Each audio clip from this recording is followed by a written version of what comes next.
Avez-vous déjà senti le vent vous fouetter le visage? C'est une force invisible et pourtant elle façonne notre monde. De la douce brise aux puissants ouragans, le vent affecte tout.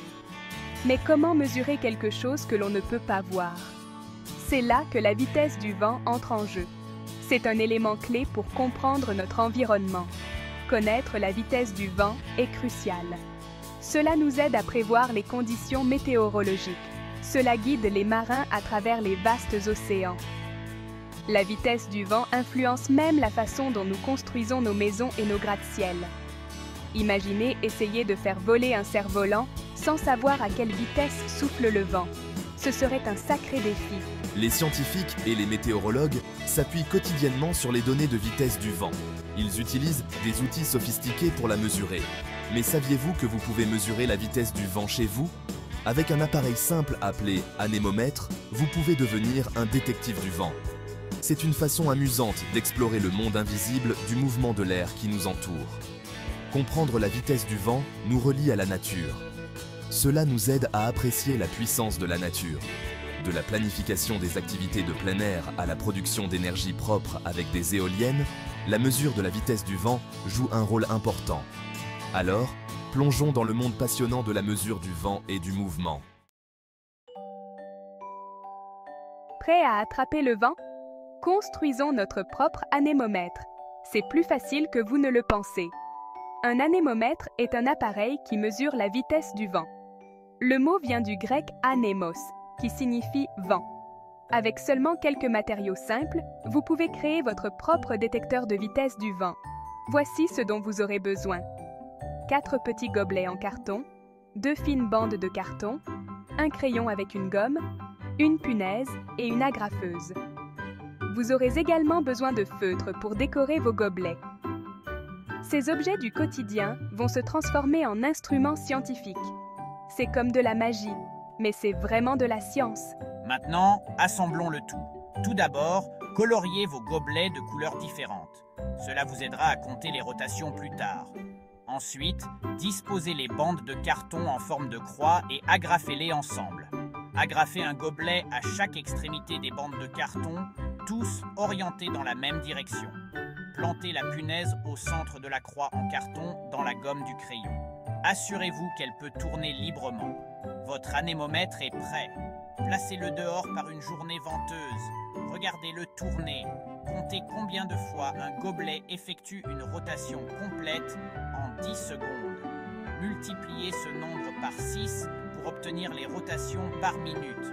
Plus il tourne vite, plus la vitesse du vent est élevée. Vous venez de devenir un scientifique de la vitesse du vent.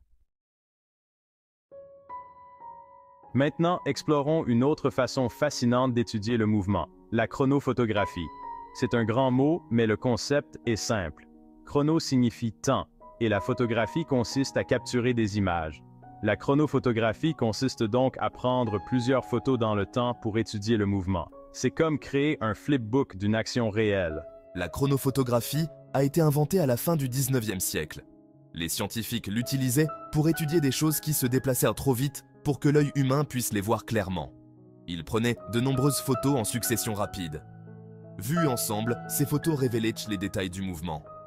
C'était révolutionnaire pour l'époque. Un exemple célèbre est l'étude d'Edward Muybridge sur un cheval au galop. Les gens se demandaient si les 4 sabots d'un cheval quittaient le sol en même temps pendant un galop. Muybridge a utilisé la chronophotographie pour trancher le débat. Il a installé plusieurs appareils photo le long d'une piste. Au passage du cheval, chaque appareil était déclenché. Les images obtenues ont montré qu'en effet, les 4 sabots quittent le sol. Aujourd'hui, nous utilisons des versions avancées de la chronophotographie dans de nombreux domaines. Les scientifiques du sport l'utilisent pour analyser les mouvements des athlètes. Les cinéastes l'utilisent pour créer des effets de spéciaux.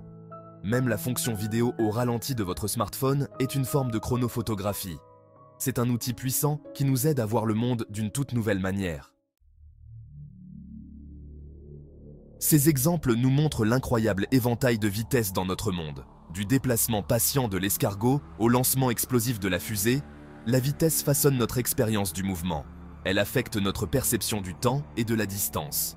Comprendre la vitesse nous aide à apprécier la diversité des mouvements dans la nature et la technologie. Mais ce n'est pas tout. Prenons l'exemple de quelque chose de vraiment rapide, une fusée lancée dans l'espace. La fusée Saturn V, qui a emmené les astronautes sur la Lune, a atteint des vitesses d'environ 28 000 km/h. C'est assez rapide pour faire le tour de la Terre en un peu plus d'une heure. Il est difficile d'imaginer se déplacer aussi vite. Maintenant, accélérons un peu les choses. Que diriez-vous d'un guépard ? C'est l'animal terrestre le plus rapide, atteignant des vitesses de 120 km/h sur de courtes distances. C'est plus rapide que la vitesse autorisée sur la plupart des autoroutes. Imaginez un guépard courant à côté de votre voiture familiale. Ce serait un sacré spectacle. Pensez à un escargot qui rampe sur une feuille. Il se déplace à environ 0,05 km/h. C'est super lent. Vous pourriez facilement dépasser un escargot en marchant simplement. La vitesse est partout autour de nous, du plus lent des déplacements au plus rapide des zooms. Explorons quelques exemples. Commençons petit et progressons. Section 4. La vitesse en action. Des escargots aux fusées. Section 5. Mesurer le mouvement, unité et exemples concrets. Lorsque nous parlons de vitesse, nous avons besoin d'un moyen de la mesurer. C'est là que les unités entrent en jeu. L'unité de vitesse la plus courante est le km/h. Elle nous indique la distance que quelque chose parcourrait en une heure s'il continuait à se déplacer à la même vitesse. Aux États-Unis, on utilise souvent le mile par heure à la place. Prenons quelques exemples concrets.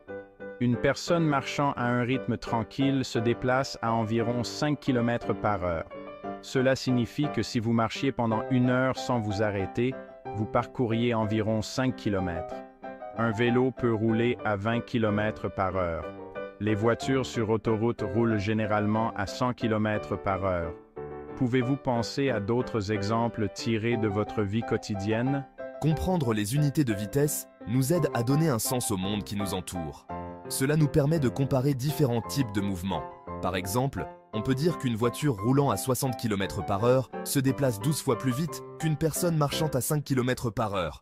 Ce type de comparaison nous aide à planifier nos déplacements et à comprendre combien de temps les choses vont prendre. La vitesse ne se résume pas à se rendre rapidement d'un point A à un point B. C'est un concept fondamental en physique. Elle nous aide à tout comprendre, du mouvement des planètes au comportement des particules minuscules. En vous intéressant à la vitesse et à la façon de la mesurer, vous faites vos premiers pas dans le monde passionnant de la physique. Qui sait où ces connaissances pourraient vous mener?